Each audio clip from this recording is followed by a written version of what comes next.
ഹാജറയിലൂടെ വന്ന് ഷിറിൻ ഷഹാനെ മനസ്സിലാക്കി. തസ്നി ഉണ്ട്, ഇവിടെ ഫെബിൻ ഉണ്ട്, മുംതാസ് ഉണ്ട്, ഹുസ്ന ഉണ്ട്, ഫാത്തിമ ഉണ്ട്, ദിൽഫ ഉണ്ട്, അഫ്സൽ ഉസ്താദ് ഉണ്ട്. ഈ കൂട്ടത്തിൽ നിന്നും guiding helix of their announcing here, it is Husna Nasreen.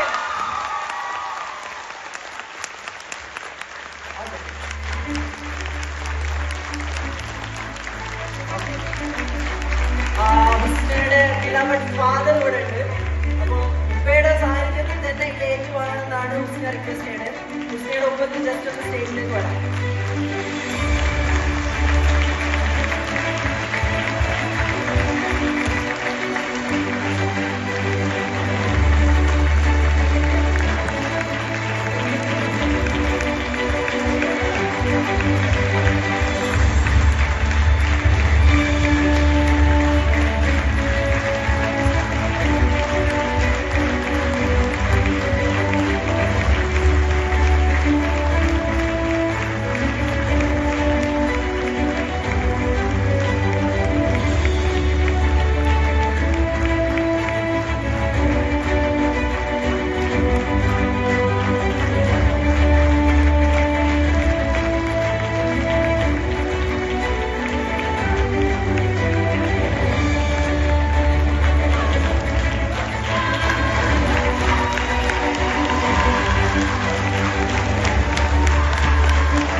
As a premium vendors നമ്മളുടെ സെയിം ഇതിലിപ്പോ ഇതാക്കുന്നുണ്ടെങ്കിലും I would definitely say this is the result of hard work, this is the result of manifestation and this is the result of true hope and believe in your own self image and self worth. കാരണം last day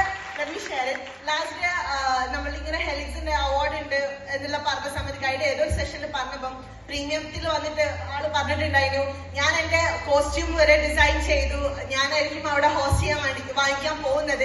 even അത് പറയുന്ന സമയത്ത് most of the time നമ്മൾ ഇങ്ങനത്തെ അവാർഡിന്റെ സമയത്ത് പുറമെ പറയുമ്പോൾ will have A little bit of doubt, എനിക്ക് തന്നെ ആയിരിക്കൂ എന്നുള്ള ചെറിയൊരു ഡൗട്ട് ഉണ്ടാവും. പക്ഷെ ആള് പറഞ്ഞിട്ടുള്ള ഏറ്റവും എനിക്ക് ഇഷ്ടപ്പെട്ടിട്ടുള്ള ഒരു പാർട്ട് ഉണ്ട്. ഇതിൽ ഞാനിവിടെ വന്ന് പറയാണ്, ഈ വർഷത്തെ coaches of the year award ഞാൻ തന്നെ വഹിക്കും. ഉപ്പാനോട് പറഞ്ഞു, വീട്ടിൽ പറഞ്ഞു, എല്ലാവരുടെ അടുത്തും പറഞ്ഞു. ഇനി എനിക്ക് കിട്ടിയിട്ടില്ലെങ്കിലും എനിക്ക് ഒരു പ്രശ്നമില്ല, പക്ഷെ ഞാൻ ഫിക്സ് ചെയ്തു I am going to hold that എന്നുള്ളത് പറഞ്ഞു. So happy for you. So once again let me welcome Husna Nasreen. രണ്ട് കാര്യങ്ങളാണ് കഴിഞ്ഞ മെഗാ ഇവന്റിൽ ഞാൻ ഫിക്സ് ചെയ്തത്.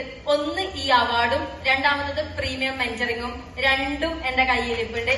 പിന്നെ എനിക്ക് നല്ല ഓർമ്മയുണ്ട്, ഞാൻ ചെറിയ കുട്ടിയായിരിക്കുമ്പം 1ാം ക്ലാസ്സിൽ പഠിക്കുമ്പം മദ്രസയിൽ ഒരു ഉസ്താദ് എന്നോട് പറഞ്ഞിട്ടുണ്ട്, നീ മിടുക്കിയല്ല മിടുമിടുക്കിയാന്നുള്ളത്. ഞാൻ 8ാം ക്ലാസ്സിൽ പഠിക്കുമ്പം എന്റെ പാരന്റ്സ് മീറ്റിംഗിലേക്ക് എന്റെ ഉപ്പ വന്നപ്പം അവിടുന്ന് സാർ ചോദിച്ചിട്ടുണ്ട്, ഹുസ്നാന്റെ ഉപ്പ ആരാന്നുള്ളത്. അന്ന് PTA പ്രസിഡന്റ് ഒക്കെ ഉപ്പാനാക്കിയിട്ടുണ്ടായിരുന്നു. പക്ഷെ 10ാം ക്ലാസ്സിൽ നിന്നും +1 നിന്നും +2 നിന്നും ഞാൻ കളിക്കുന്ന ഓരോരോ ഉടായ്പിനായിരുന്നു എന്റെ ഉപ്പ സ്കൂളിലേക്ക് വന്നിട്ടുണ്ടായിരുന്നത്.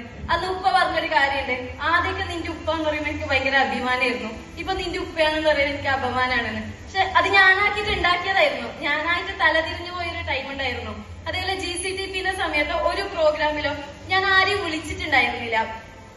എനിക്ക് എല്ലാവരുടെയും പാരന്റ്സ്, ഹസ്ബൻഡ്, പാർട്ട്ണറൊക്കെ അവാർഡ് കിട്ടുമ്പോൾ ഞാൻ ഒറ്റക്ക് വന്നിട്ടായിരുന്നു വാങ്ങിയിട്ട് പോയിട്ടുണ്ടായിരുന്നത് സർട്ടിഫിക്കറ്റ് ഒക്കെ. ലാസ്റ്റ് GCTP ലൈവിലേക്ക് വന്ന സമയത്ത് അന്ന് ബെസ്റ്റ് ട്രെയിനർ, അതിനുശേഷം ഒരു കുട്ടീന്റെ ഒക്കെ ഉപ്പ ഉമ്മക്ക് അവരെ വന്നിട്ട് ഈ ഒരു സർട്ടിഫിക്കറ്റ് കൊടുത്തപ്പം എന്റെ കണ്ണ് നിറഞ്ഞിട്ടുണ്ടായിരുന്നു. അന്ന് ഞാൻ ഇനി ഇതെപ്പോഴാണെന്നൊക്കെ ഞാൻ ചിന്തിച്ചിട്ടുണ്ടെങ്കിലും അത് ഇത്ര പെട്ടെന്നായിരിക്കും എന്നുള്ളത് ഞാൻ വിചാരിച്ചിട്ടില്ല. ട്രൂലി ഞാനിത് ഡിസേർവ് ചെയ്യുന്നുണ്ടെന്നുള്ളത് എനിക്ക് അറിയുന്നത് കൊണ്ടാണ് ഞാൻ ഈ കോട്ട് കാര്യങ്ങളൊക്കെ സെറ്റ് ചെയ്തിട്ട് വന്നിട്ടുള്ളത്. ഇത് തന്നെയാണ് എന്റെ പാരന്റ്സിനും എന്റെ കുട്ടികൾക്കും എന്റെ ഹസ്ബൻഡിനും കൊടുക്കാനുള്ള ഏറ്റവും ബെസ്റ്റ് ആയിട്ടുള്ള ഒരു ഗിഫ്റ്റ് എന്ന് പറയുന്നത്. ഞാൻ റബൂന 1.5 മാസം പ്രഗ്നന്റ് ഡെലിവറി കഴിഞ്ഞിരിക്കുമ്പോഴാണ് ഞാൻ GCTP അറ്റൻഡ് ചെയ്യുന്നത്. അന്ന് എല്ലാവരും എന്നോട് ചോദിച്ചിട്ടുണ്ട് നിന്നെ കൊണ്ട് പറ്റുമെന്നുള്ളത്. അന്ന് എന്റെ ഹസ്ബൻഡ് പറഞ്ഞു നീ പോയിക്കോന്ന് പറഞ്ഞ് ആ ഒരു ധൈര്യമാണ് എന്നെ GCTPയിലേക്ക് എത്തിച്ചത്. അതിന് ഞാൻ എന്റെ ഹസ്ബൻഡിനോട് താങ്ക് യു പറയാണ്. ഞാൻ ക്ലാസ് എടുക്കുന്ന സമയത്തൊക്കെ എന്റെ പാരന്റ്സും എന്റെ ഉമ്മയും ഉപ്പയൊക്കെ ആയിരുന്നു എന്റെ കുട്ടികളെ നോക്കിയിട്ടുണ്ടായിരുന്നത്. അവരെ ടേക്ക് കെയർ ചെയ്യുന്നുണ്ട്. ഇപ്പോഴും എന്റെ ഒരു കുട്ടി എന്റെ ഉമ്മാന്റെ അടുത്താണ്. എല്ലാവർക്കും കിട്ടുന്നത് പോലെ വഴക്കും കാര്യങ്ങളൊക്കെ കിട്ടുമെങ്കിലും എന്നെ സ്റ്റോപ്പ് ചെയ്തിട്ടുണ്ടായിരുന്നില്ല. ഞാൻ എത്തേണ്ടടുത്തൊക്കെ ഞാൻ എത്തിയിട്ടുണ്ട്, എന്നെ എത്തിച്ചിട്ടുണ്ട്. ചെറുപ്പത്തിലെ ഉപ്പാക്കൊക്കെ ഭയങ്കര ആഗ്രഹമായിരുന്നു എന്നെ എവിടെയെങ്കിലും എത്തിക്കണം എന്നുള്ളത്. ആൻഡ് ഞാൻ അവർക്കൊക്കെ മുന്നിൽ എന്റെ ഒരുപാട് മാനിഫെസ്റ്റേഷൻ, ഒരുപാട് കാര്യങ്ങൾ ഒറ്റയ്ക്ക് ഇവിടെ നിന്നിട്ട് പറയുമ്പോൾ ഐ എം ട്രൂലി ബ്ലെസ്ഡ്. പിന്നെ എന്നെ ഇങ്ങനെയൊക്കെ മാറ്റിയെടുത്തിട്ടുള്ള ദ ഗൈഡ് ഞാൻ ഒരുപാട് ഗ്രേറ്റ്ഫുൾ ആണ്. ഗൈഡ് ഞാനുണ്ടാകും ദ ബാരിയർ ആയിട്ട് മില്യൺസ് ഓഫ് പീപ്പിൾസിനെ മേ ബി കുറെ ആൾക്കാർക്ക് ഗൈഡിനെ അറിയണം എന്നില്ല, എന്നാലും എന്നോട് ചോദിക്കലുണ്ട് ഹു ഈസ് ബിസൈഡ് പേഴ്സൺ, എന്റെ ബിഹൈൻഡിലുള്ള പേഴ്സൺ ആരാണെന്നുള്ളത്. എന്റെ ബിസൈഡിലും എന്റെ ബിഹൈൻഡിലും ഗൈഡ് ഏഡിയനാണ്. അദ്ദേഹം തന്നിട്ടുള്ളതല്ലാത്ത ഒന്നും എനിക്ക് എന്റെ ടീമിനോടോ എന്റെ ഗ്രൂപ്പിനോടോ പറയാനില്ല. അവര് തന്നിട്ടുള്ള ഒരു വെളിച്ചമോ ഒരു വിസ്ഡമോ അല്ലാതെ എന്റെ കയ്യിൽ സ്വന്തമായിട്ട് ഒന്നുമില്ല. പക്ഷെ അപ്പോഴും ഞാൻ നിറഞ്ഞു നിൽക്കുന്നത് ആ സറണ്ടറൻസിലും ഞാൻ ഹോൾഡ് ചെയ്തതിലാണ്. ഹുസ്നാക്കെല്ലാം എളുപ്പമായിരുന്നു. ഹുസ്നാക്ക് കുറെ ഫോളോവേഴ്സ് ഉണ്ടല്ലോ എന്ന് അറിയുമ്പോൾ രാത്രി മക്കൾ ഉറങ്ങിയിട്ട് വീഡിയോസ് അപ്ലോഡ് ചെയ്യായിരുന്നു. എനിക്ക് മാക്ക് പോലും കിട്ടിയത് 2024 അതുവരെ ഞാൻ ഫോണിലായിരുന്നു ക്ലാസ് എടുത്തത് എന്ന് പറയുമ്പോൾ എന്റെ കൂടെയുള്ള കോച്ചസ് ഒക്കെ അത്ഭുതപ്പെട്ടിട്ടുണ്ടായിരുന്നു. ഞാൻ എന്റെ ഹുവായി ഫോണിലായിരുന്നു ഫസ്റ്റ് 2 വർഷത്തോളം ക്ലാസ് എടുത്തിട്ട് 3ാമത്തെ വർഷമാണ് ഞാൻ ലാപ്ടോപ്പ് കാര്യങ്ങളൊക്കെ വാങ്ങിയത്. അപ്പം എനിക്കുണ്ടായിട്ടുള്ള എല്ലാ തടസ്സങ്ങൾക്കും എനിക്കുള്ള എല്ലാ പ്രയാസങ്ങൾക്കും എല്ലാത്തിനും ഞാൻ ട്രൂലി ഗ്രേറ്റ്ഫുൾ ആണ്. And I deserve this. ഞാൻ വാങ്ങി ഗൈസ്. I made it. നിങ്ങൾക്ക് ഓരോരുത്തർക്കുള്ള ഒരു ഇൻസ്പിറേഷൻ ആയിട്ട് I will be that. Thank you so much.